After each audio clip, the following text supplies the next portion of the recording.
ನಿಂಬೆನಾಡು news ಚಾನೆಲ್ಗೆ ಆತ್ಮೀಯ ಸ್ವಾಗತ. ಇಂಡಿ ತಾಲೂಕಿನ ಮಿನಿ ವಿಧಾನಸೌಧದ ಸುತ್ತಮುತ್ತಲೂ ಅಸ್ವಚ್ಛತೆ ತಾಂಡವವಾಡುತ್ತಿದೆ ಮತ್ತು ಕಸದ ರಾಶಿ ಬಂದು ಹೋಗುವ ಜನರನ್ನ ಸ್ವಾಗತಿಸುತ್ತಿದೆ.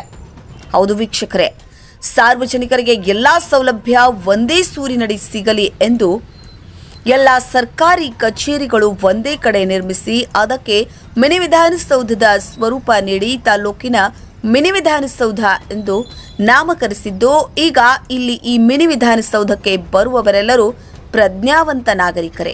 ಆದರೆ ಇಲ್ಲಿ ಇದು ಸರ್ಕಾರದ ಆಸ್ತಿ, ನಮ್ಮ ಆಸ್ತಿ, ನಮಗಾಗಿಯೇ ಇದ್ದು ನಮ್ಮ ಸೇವೆಗಾಗಿಯೇ ನಿರ್ಮಿಸಿದ್ದು ಎಂಬ ಭಾವನೆ ಇದ್ದರೂ ಸಹ ಬಹಳಷ್ಟು ಜನ ತಿಳಿದೋ ತಿಳಿಯದೆಯೋ ಇಲ್ಲಿ ಅನಾಗರಿಕತೆ ಪ್ರದರ್ಶಿಸುತ್ತಿದ್ದಾರೆ.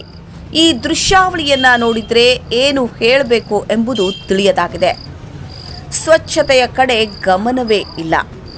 ಇಲ್ಲಿ ಅಸ್ವಚ್ಛತೆ ತಾಂಡವವಾಡುತ್ತಿದೆ ಎಂಬಂತಾಗಿದೆ. ಅಷ್ಟೇ ಯಾಕೆ, ಇದು ಇಲ್ಲಿ ಬರುವ ಕೆಲವು ಜನರ ಕಾಯಕವಾದರೆ ಮಿನಿ ವಿಧಾನಸೌಧದ ಅನೇಕ ಕಾರ್ಯಾಲಯದ ಆವರಣದ ಒಳಗಡೆ ಕಾರ್ಯ ಮಾಡುವಂತಹ ಸರ್ಕಾರಿ ನೌಕರರು ಕೆಲವರಂತೂ ನಿತ್ಯದ ಕಾಯಕ ಚಹಾ, ಗುಟ್ಕಾ, ತಂಬಾಕು ಸೇವನೆ ಮಾಡಿ ತಮ್ಮ ಕಾರ್ಯಾಲಯದಲ್ಲಿ ಕಿಟಕಿಯಲ್ಲಿ ಬಿಸಾಡಿದ್ದು ಕೂಡ ಕಂಡುಬರುತ್ತಿದೆ. ಇನ್ನು ಇವರಿಗೇನು ಹೇಳಬೇಕು ಅಂತ ನೀವೇ ಹೇಳಿ. ಏನೇ ಹೇಳಿ ಇದೇ ತರಹ ಇಲ್ಲಿ ನಡೆದರೆ ಹೇಗೆ? ಸ್ವಚ್ಛತೆಯ ಕಡೆ ಗಮನ ಹರಿಸುವಂತಹ ಅಧಿಕಾರಿಗಳು ಈ ಕಡೆ ಏನೇ ಹೇಳಿ ಇದೇ ತರಹ ಇಲ್ಲಿ ನಡೆದ ಅನಾಗರಿಕತೆ ವ್ಯವಸ್ಥೆ ಮಾಡುವವರು ಅವರವರ ಮನೆಯ ಸುತ್ತಮುತ್ತ ಕೂಡ ಹಿಂಗೆ ಮಾಡುತ್ತಾರೆಯೇ ಎಂಬ ಇದೊಂದು ಯಕ್ಷ ಪ್ರಶ್ನೆಯಾಗಿದೆ. ಸರ್ಕಾರಿ ಕಾರ್ಯಾಲಯಗಳು ಇವು ನಮ್ಮ ನಿಮ್ಮ ಆಸ್ತಿಯಲ್ಲವೇ? ಬದಲಾಗುತ್ತದೆ ಜಗತ್ತು, ಬದಲಾಗಬೇಕಿದೆ ಈ ಅವ್ಯವಸ್ಥೆ ಮಾಡುವ ಜನರು.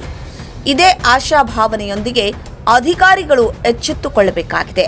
ಇಲ್ಲಿರುವ ಅಸ್ವಚ್ಛತೆಯ ಬಗ್ಗೆ ಗಮನ ಹರಿಸಿ ಸ್ವಚ್ಛತಾ ಕಾರ್ಯ ಮಾಡುವತ್ತ ಗಮನ ಹರಿಸಬೇಕಾಗಿದೆ. ಇದು ಸಾರ್ವಜನಿಕರ ಕಳಕಳಿ ಕೂಡ ಆಗಿದೆ.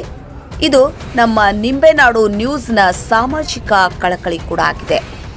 ಇನ್ನಾದರೂ ಸಂಬಂಧಿಸಿದ ಅಧಿಕಾರಿಗಳು ಎಚ್ಚೆತ್ತುಕೊಂಡು ಸ್ವಚ್ಛತೆಯ ಕಡೆ ಗಮನ ಹರಿಸುತ್ತಾರೆಯೇ ಎಂಬುದನ್ನು ಕಾದು ನೋಡಬೇಕಾಗಿದೆ. ನಿಂಬೆನಾಡು ನ್ಯೂಸ್, ಇಂಡಿ.